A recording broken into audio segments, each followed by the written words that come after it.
교과서에 충실한 교과토의 여디디아의 교충교토 시간입니다. 오늘은 제2기 3과 영원한 복음이라는 제목으로 하나님 말씀을 함께 연구하도록 하겠습니다. 오늘의 연구 범위를 볼까요?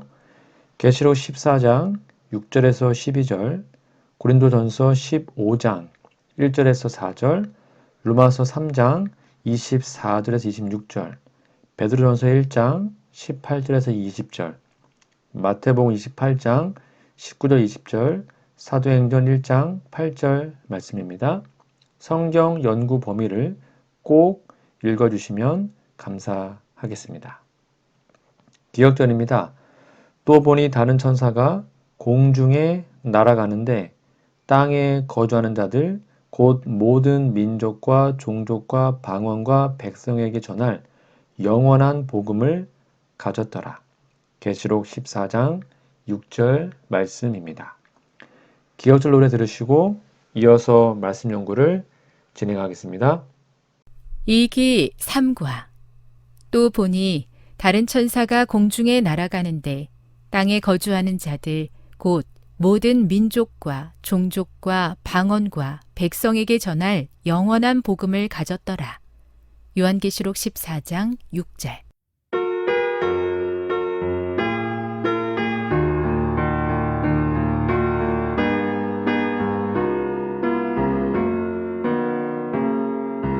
또 보니 다른 천사가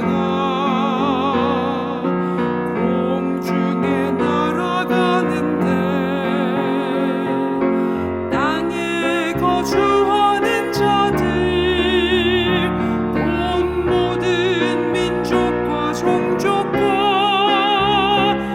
방언과 백성에게 전할 영원한 복음을 가졌더라.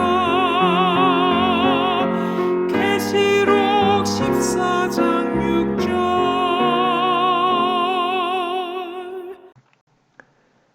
4월 9일 일요일입니다. 제목은 은혜가 가득한 소망의 책입니다. 교과서 질문해 보시면 요한계시록 1장 1절에서 3절과 14장 6절을 읽어보라. 이 구절들은 요한계시록만 아니라 영원한 복음에 대해서 어떻게 말하고 있는가? 성경 읽어보시고 한번 답을 적어보세요. 네, 예수님의 재림이 가까우니 약속한 복을 누리도록 가르쳐주는 복된 기별이라고 기록되어 있습니다. 옆에 있는 묵상 질문입니다. 우리가 요한계시록을 보면서 짐승과 마지막 날에 대한 경고에만 초점을 맞추었다면 왜 이 책이 은혜가 가득한 책이라는 사실을 생각하지 못했을까요? 그 이유가 무엇입니까? 네, 싸움과 견딤에 관한 내용에 눈이 팔리면 이미 승리한 보증이 잘 안 보입니다. 그러므로 계시록에서도 우리는 물론 사건 중요하지만 예수님을 바라봐야 합니다. 밑에 있는 적용 질문 볼까요? 마지막 날에 대한 경고를 잊지 않으면서 영원한 복음인 예수님의 십자가의 사랑을 어떻게 조화롭게 생각할 수 있을지 생각해 보십시오. 여러분의 답을 한번 적어 보시기 바랍니다. 네, 경고를 의식한다면 승리의 보증이 더욱 빛날 것입니다. 계시록은 이 세상의 현실적, 어려운 사회적 상황에 부닥친 성도들이 시선을 미래의 소망에 초점을 맞추도록 이끄신 하나님의 사랑과 은혜입니다. 기록한 요한도 핍박으로 반모섬에 유배된 상태에 있었어요. 거친 바위섬, 사나운 파도 소리가 바위섬에 부딪혀 더욱 사납게 들리는 그곳에서 예수님은 사랑하는 제자 요한에게 역사적 투쟁과 확실한 승리의 종결을 보여주시며 이 책을 읽는 자들이 복이 있다고 하셨습니다. 제자 요한이 계시를 보고 얼마나 위로와 용기를 받았으며 미래의 소망으로 유배지가 낙원으로 느껴졌을 겁니다.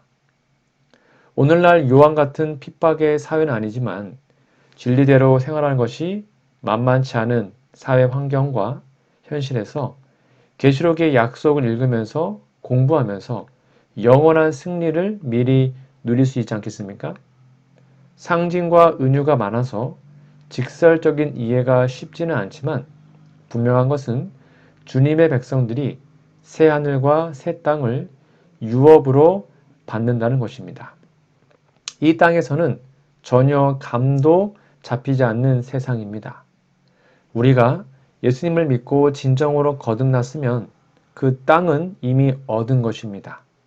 오늘도 새 하늘과 새 땅에서 사는 것처럼 복음 때문에 행복하게 사는 은혜 가득한 하루가 되시기를 소망합니다. 일요일 예언의 신의 권면입니다.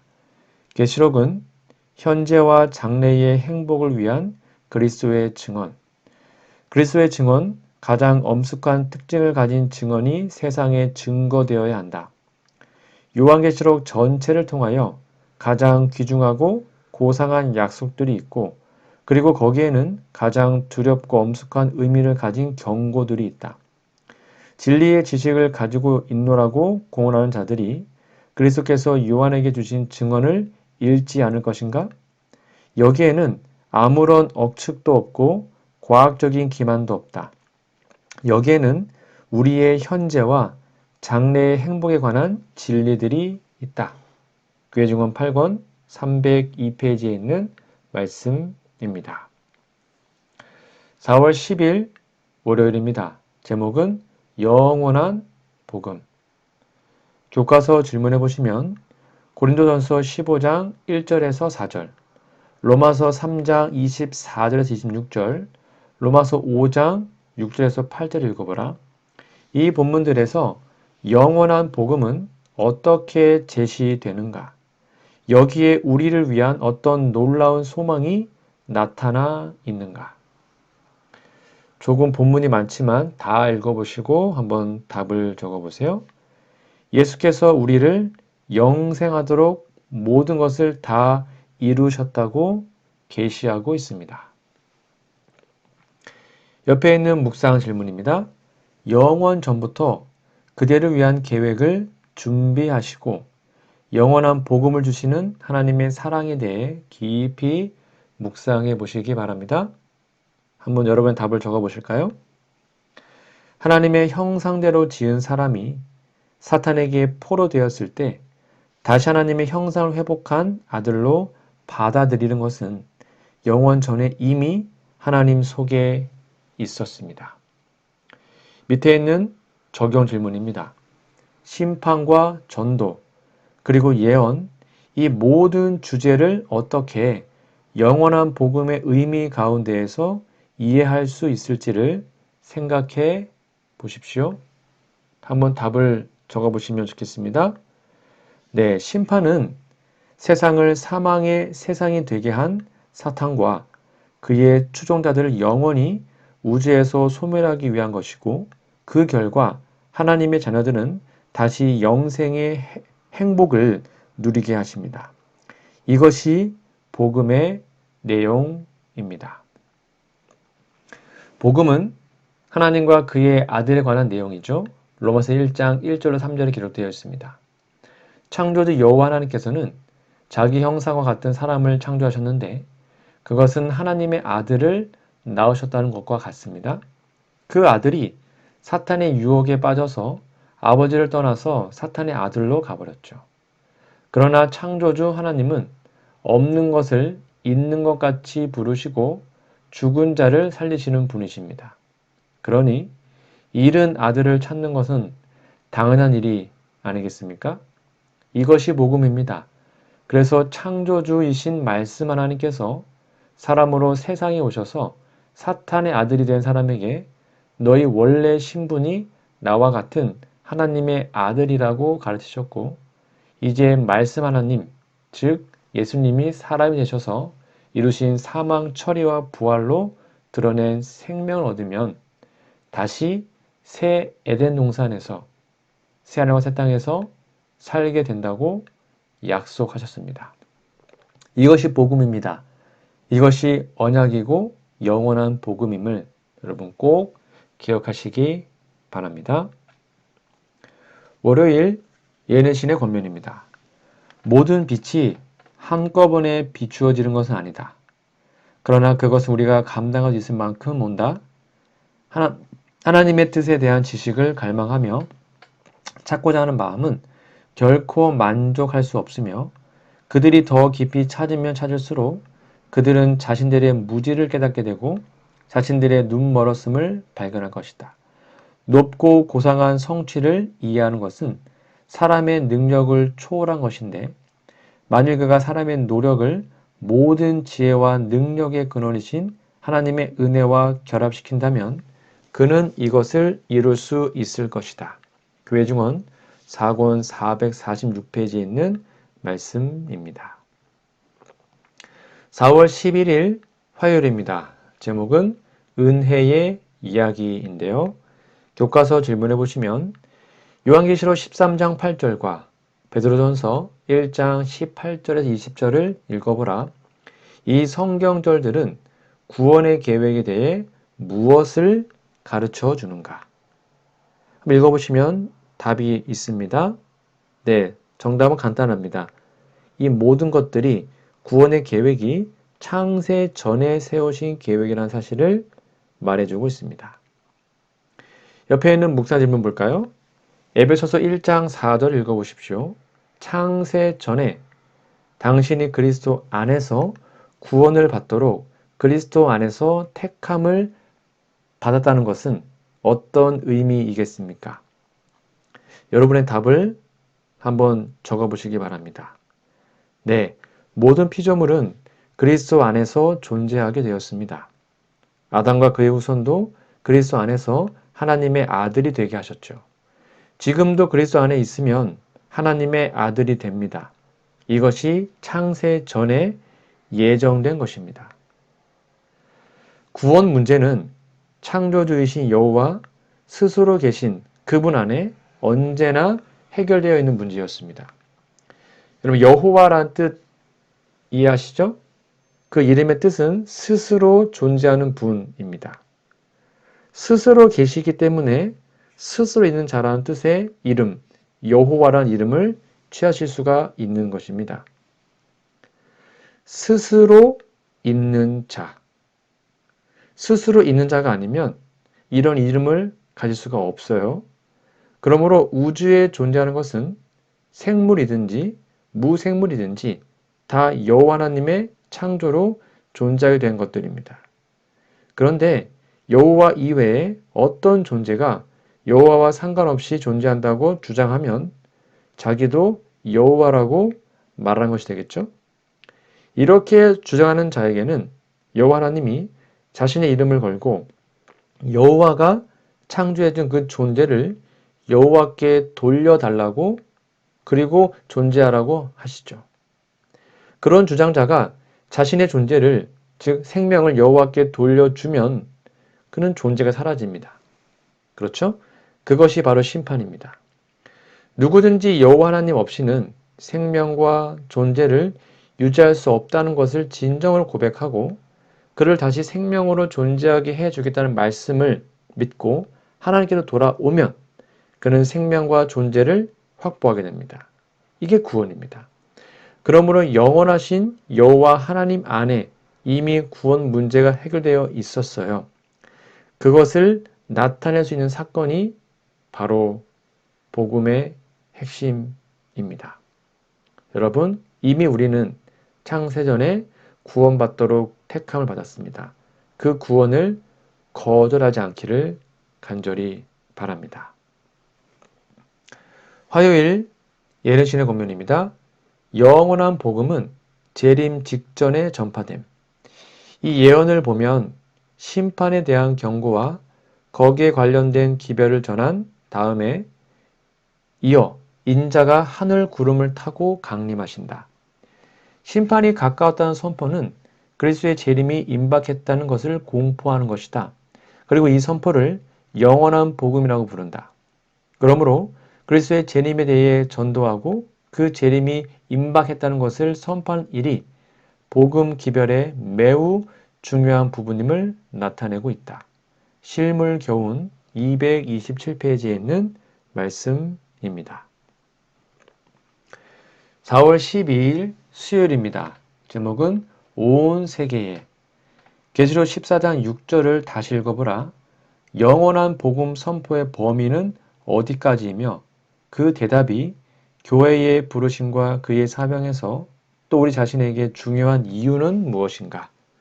읽어보시고 한번 답을 적어보시기 바랍니다.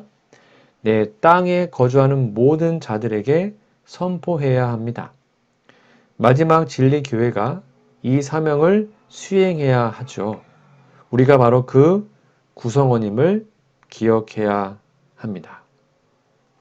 밑에 있는 두 번째 질문입니다. 마태복음 28장 19절 20절 읽어보라. 이 구절들은 첫째 천사의 기별과 어떻게 일치하는가? 비교해 보시면 간단히 답이 나옵니다. 네, 땅에 거주하는 모든 사람에게 복음을 전하라는 것이 똑같이 일치합니다. 옆에 있는 묵상 질문 볼까요? 자신이 추구하는 것보다 더 큰 무언가에 참여해 본 경험이 있습니까? 새 천사의 기별은 얼마나 위대한 사명을 가지고 있습니까? 여러분의 답은 무엇입니까?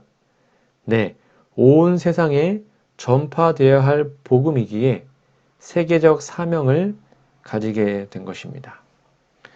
예수님은 모든 성도가 온 세계에 돌아다니며 복음을 전하는 일선에 나가야 한다고 하신 것은 아닙니다.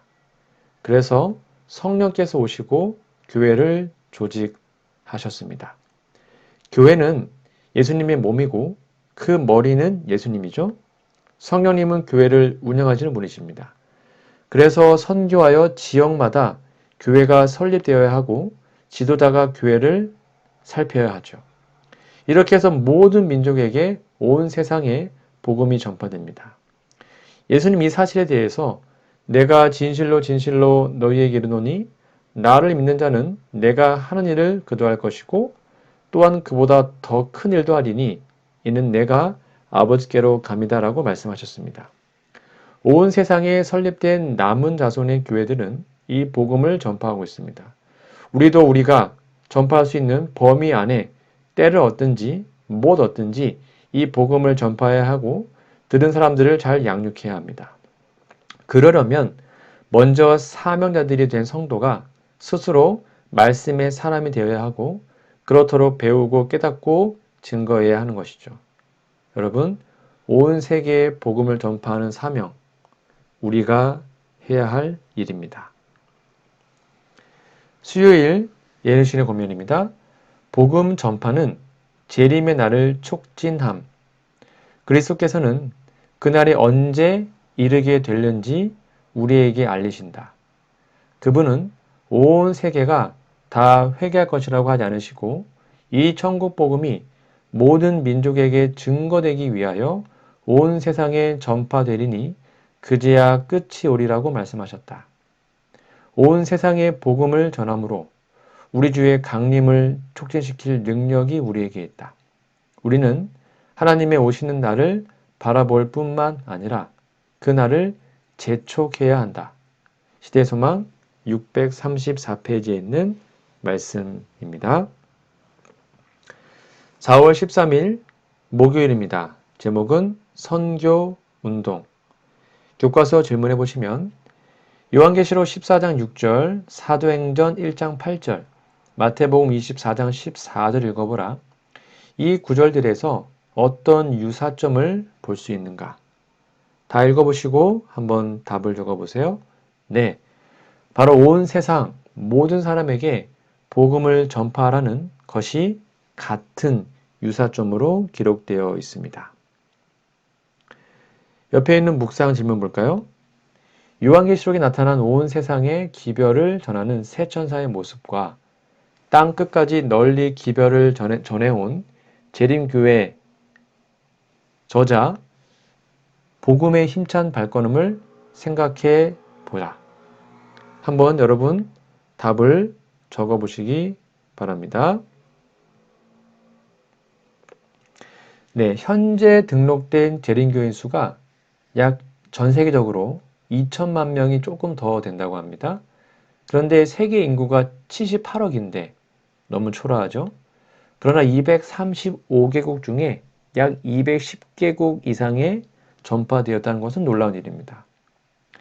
계시록 3장 8절 내가 내 행위를 아노니 내가 적은 능력을 가지고도 내 말을 지키며 내 이름을 배반치 아니하였도다 라는 칭찬을 여러분 들을 수 있지 않을까요? 한번 잘 생각해 보시기 바랍니다. 밑에 있는 적용 질문 볼까요? 이 기별이 모든 나라와 족속과 방언과 백성에게 전파되도록 돕기 위해 그대는 어떤 역할을 할 수 있겠습니까? 어떻게 그것을 더 잘할 수 있겠습니까? 뭐가 더 있을까요? 네, 바로 기도와 헌금과 격려로 참여할 수 있을 것입니다. 성령께서는 신자들에게 각자에게 합당한 은사를 주셨습니다. 신자들은 자기에게 주신 은사가 어떤 것인지 생각하고 그것을 발견해야 합니다. 고린도전서 12장 4절부터 보면 은사는 여러 가지나 성령은 같고 직분은 여러 가지나 주는 같으며 또 사역은 여러 가지나 모든 것을 모든 사람 가운데서 이루시는 하나님은 같으니 각 사람에게 성령을 나타내심은 유익하게 하려 하심이라. 어떤 사람에게는 성령으로 말미암아 지혜의 말씀을, 어떤 사람에게는 같은 성령을 따라 지식의 말씀을, 다른 사람에게는 같은 성령으로 믿음을, 어떤 사람에게는 한 성령으로 병 고치는 은사를, 어떤 사람에게는 능력 행함을, 어떤 사람에게는 예언함을, 어떤 사람에게는 영들 분별함을, 다른 사람에게는 각종 방언 말함을, 어떤 사람에게는 방언들 통역함을 주시나니 이 모든 일은 같은 한 성령이 행하사 그의 뜻대로 각 사람에게 나누어 주시는 것이니라. 그러므로 마땅히 생각할 이상의 것을 생각하지 말고 믿음의 분량을 따라 최선을 다하는 삶을 살아야 합니다. 교회가 직무를 맡기면 감사함을 받고 어느 경우이든지 말씀을 전하려는 정신으로 임하면 성령께서 기쁨의 열매를 주실 것입니다. 선교운동에 여러분 꼭 참여하시면 좋겠습니다. 목요일 예능신의 권면입니다. 복음 전파는 그리스도의 종들을 통해 이루어짐. 이 기별은 영원한 복음의 한 부분으로 전파되어야 한다. 복음의 전파는 천사에게 위임된 것이 아니고 사람에게 위임된 것이다. 거룩한 천사들은 복음 전파의 사업을 지도할 책임을 맡아 인류의 구원을 위한 큰 운동을 담당하고 있다. 그러나 실제로 복음을 전파하는 일은 지상에 있는 그리스도의 종들을 통하여 이루어진다. 각 시대의 대쟁투 312페이지에 있는 말씀입니다. 저는 오늘 제3과 영원한 복음이라는 제목으로 함께 말씀을 나눴는데요. 여러분 성경 연구 범위 본문을 꼭 읽어주시고 기억절도 외워주시면 감사하겠습니다. 오늘 말씀을 다시 한번 정리해드리면 새 천사의 기별은 영원한 복음입니다. 계시록의 중심은 예수님입니다. 그리고 예수님의 구원이 또 영원한 복음입니다. 영원토록 은혜 넘치는 복음 이야기를 여러분 깊이 연구해 보십시오. 내 모든 꿈을 포기하고 투자해야 할 중요한 기별이 바로 새천사의 기별입니다. 최고의 사람, 괜찮은 사람들이 전하는 이 새천사의 기별, 이번 기회에 깊이 연구해 보시면 좋겠습니다. 다음 주에는요, 제4과 하나님을 두려워하며 그에게 영광을 돌리라 라는 제목으로 함께 말씀을 연구하겠습니다. 우리 기도하고 마치겠습니다. 하늘이신 아버지, 때로는 지치고 넘어져 소망을 기억하지 못할 때가 많습니다. 어려운 시기가 가까이에 있는 것 같습니다. 주님, 닥쳐진 환난과 어려움보다 우리에게 주시는 생명과 영원한 복음에 초점을 맞추고 하늘을 바라볼 수 있도록 도와주시옵소서. 우리를 멸하기 위해서가 아니라 구원하기 위해 도시는 하나님의 계획을 알려주셔서 감사합니다. 그 계획이 오늘 나를 위한 계획임을 믿고 전적으로 그리스도의 의에 의지할 수 있도록 도와주시옵소서. 하나님의 다함이 없는 영원한 은혜에 감사합니다. 작고 볼품없는 우리를 향한 하나님의 은혜는 얼마나 크고 넓은지요. 작고 부족한 생애이지만 하나님의 크고 놀라운 은혜를 담고 살아가며 나눌 수 있기에 도와주시옵소서. 저희가 자신을 향한 자기 중심의 기도를 드릴 때가 많습니다. 기도조차 이기적이며 부족한 것을 용서해 주시옵소서. 온 세계를 향해 세천사의 기별을 전하라는 사명을 따라 기도하게 하시고 하나님의 큰 뜻을 새기고 살게 하여 주옵소서. 주님, 모든 것을 버리고 주님을 따라간 귀한 선교사들의 희생에 감사합니다. 저도 부름을 따라가고 싶은데 때로는 부족하고 연약해야 어찌할 때는 모를 때가 참 많습니다. 어디든 무엇이든 우리를 부르신 귀한 뜻을 이룰 수 있도록 우리 모두를 도와주시옵소서. 예수님의 이름으로 간절히 기도합니다. 아멘.